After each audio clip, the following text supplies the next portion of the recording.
दृष्टि ज्ञान विज्ञानी, नई दृष्टि मोक्ष प्रदानी, नई राह क्रम मार्गी, नई राह हो दादाई। नमस्कार, आदाब, सत श्री अकाल, वणक्कम। दोस्तों, आपका स्वागत है दादा भगवान फाउंडेशन के अक्रम विज्ञान यानी stepless path of self realization की इस प्रेजेंटेशन में, जिसका नाम है नई दृष्टि नई राह। दोस्तों, कई बार हम तय करते हैं कि इस बार एग्जाम में फर्स्ट आना ही है, स्पोर्ट्स में कप जीतना ही है, जॉब पर सफलता और प्रमोशन पाना है, बिजनेस में सक्सेस और प्रॉफिट प्राप्त करना है, रिलेशनशिप्स में मधुरता और आनंद लेकर आना है। लेकिन हम रास्ते में मुश्किल आते ही उस विचार को छोड़ देते हैं और हार मानकर बैठ जाते हैं। कभी सोचा है कि सफलता तक पहुंचने के लिए क्या जरूरी है?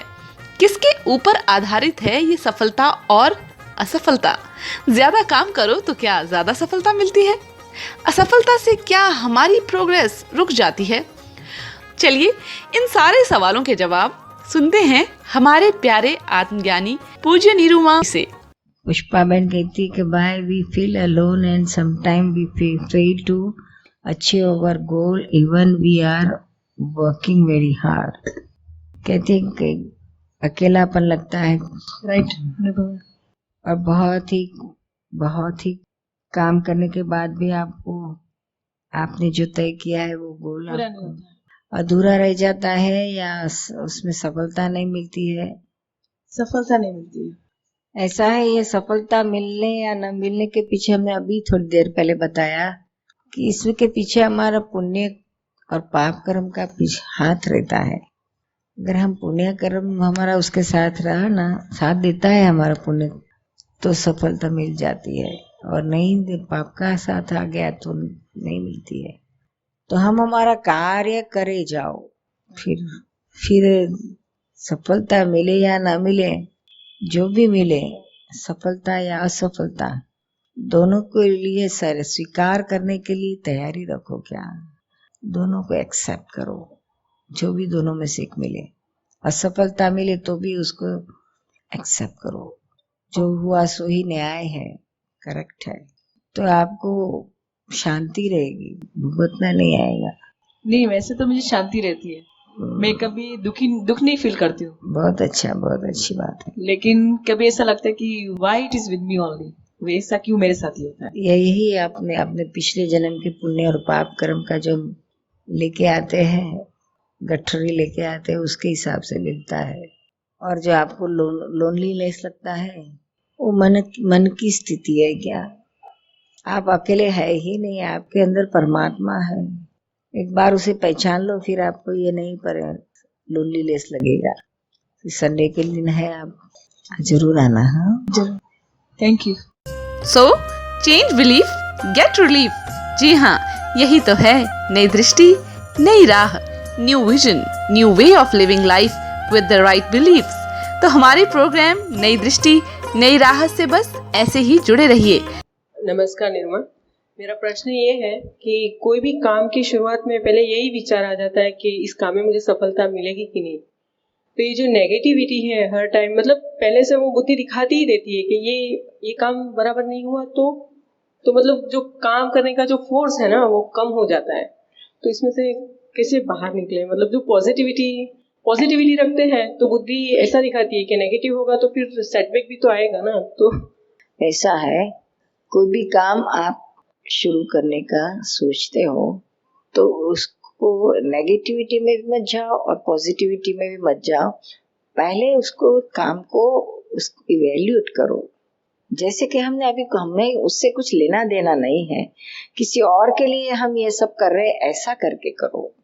अपने लिए करोगे तो वहाँ ही आपको फ्रस्ट्रेशन आएगा, घबराहट आएगी, सक्सेस होगा या नहीं होगा उसके लिए आपको भुगतना आएगा। समझ में आया ना? हाँ।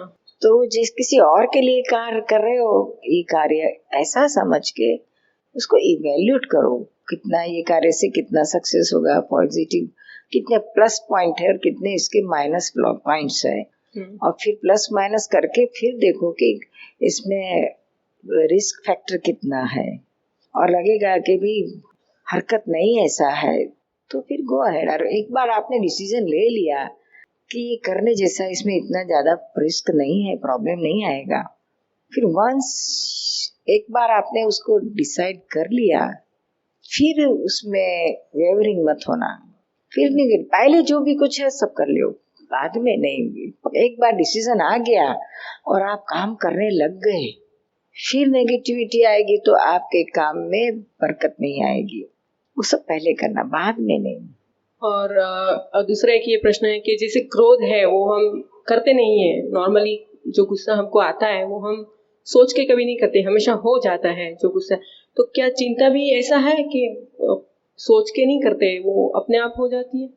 तो उसका सफलता असफलता पे कुछ फर्क पड़ता है जो चिंता करके कुछ काम करते हैं, वरी करके? तो चिंता करने से क्या होता है कि चिंता एक बहुत बड़ा, कहते हैं चिंता चिता समान है।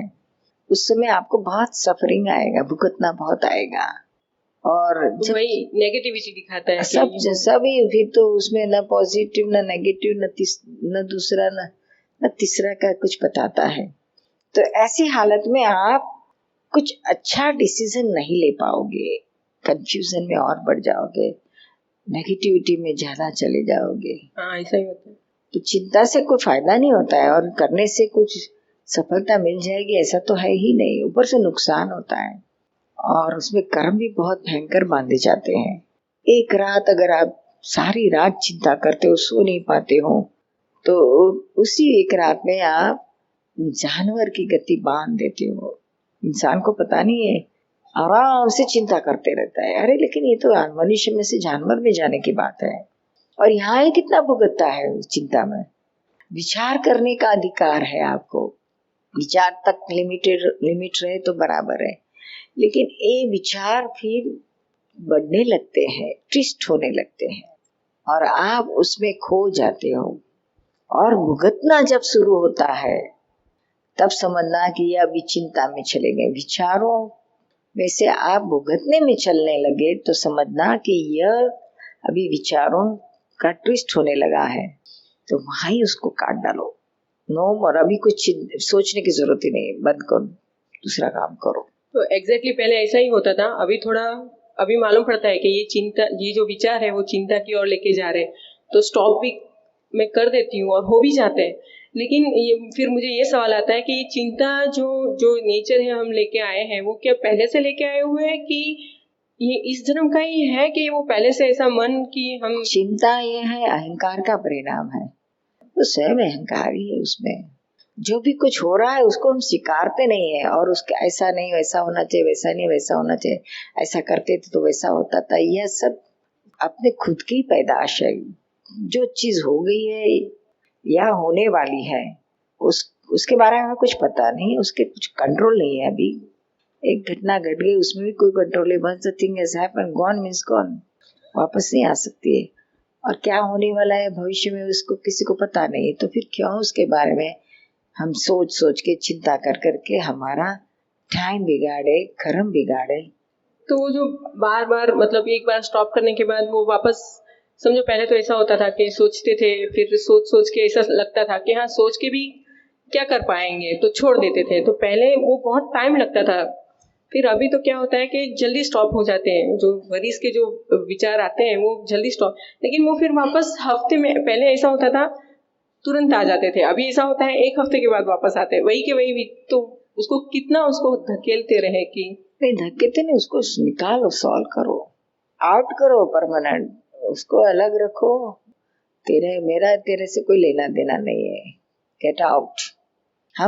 आप अगर आपके विचारों में अपनी साइन न करे तो विचार का कुछ चलता नहीं है, उसको खत्म होना पड़ता है। जितनी बार आए उतनी बार उसको साइन मत करो।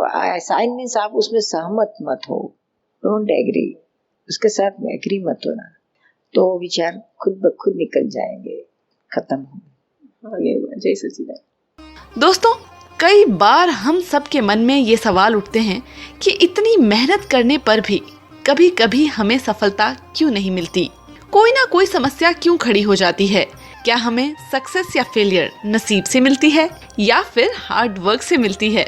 चलिए इन सारे सवालों के जवाब सुनते हैं हमारे प्यारे आत्मज्ञानी से। प्रणाम निर्मा, सफलता या असफलता का आध्यात्मिक रहस्य क्या है? आध्यात्मिक को ये तो जीवन में आए हुए परिणाम है, अपने अपने हिसाब में जो आता है। कभी सफलता आती, कभी असफलता आती है। ये तो हमारे कर्म का फल है।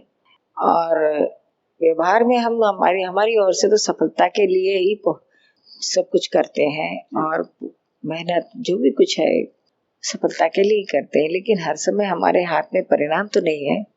कोई समय परिणाम तो किसी के हाथ में नहीं है। तो जब परिणाम आता है उस समय अगर आध्यात्मिक जीवन जीने वाला विचलित नहीं होता है, उसको स्वीकारता है। जो चीज अपने हाथ में नहीं है उसको स्वीकारने के अलावा और क्या चीज हो सकती है। अगर स्वीकार कर लेंगे तो आपको भुगतना नहीं आएगा, भीतर की शांति डिस्टर्ब नहीं होगी आपकी।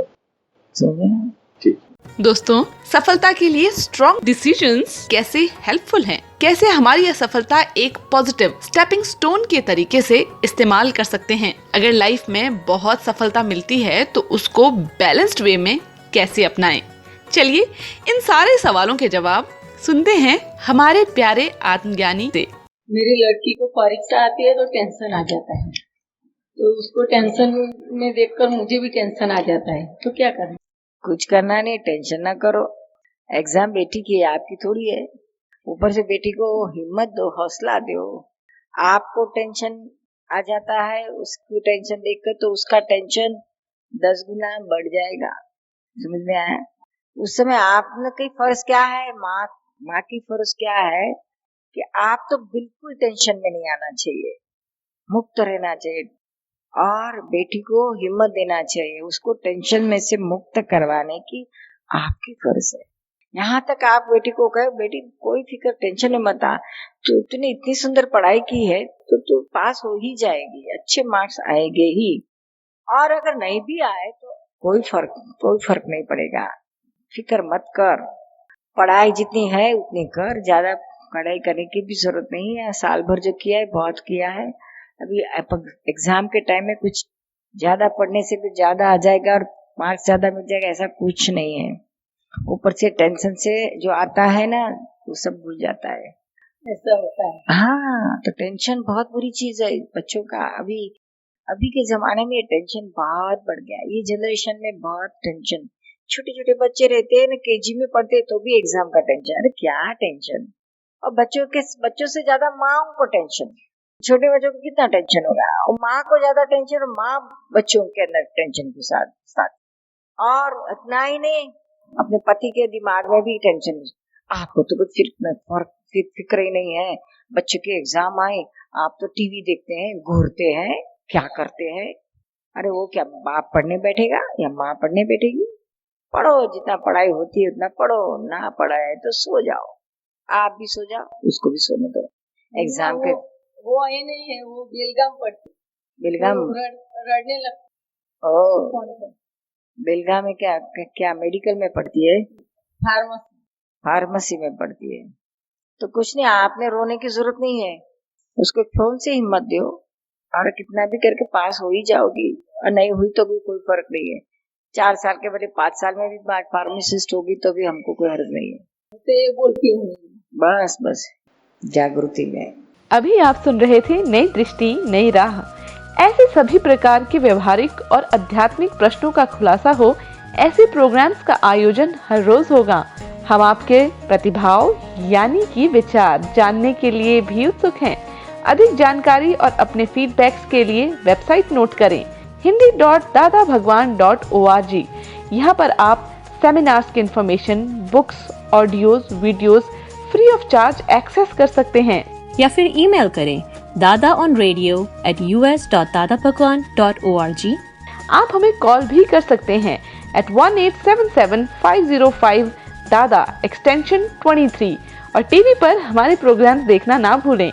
या फिर दादा भगवान फाउंडेशन यूट्यूब चैनल को सब्सक्राइब करें। आज के लिए हमें दें इजाजत। कल फिर मिलते हैं इसी समय इसी जगह।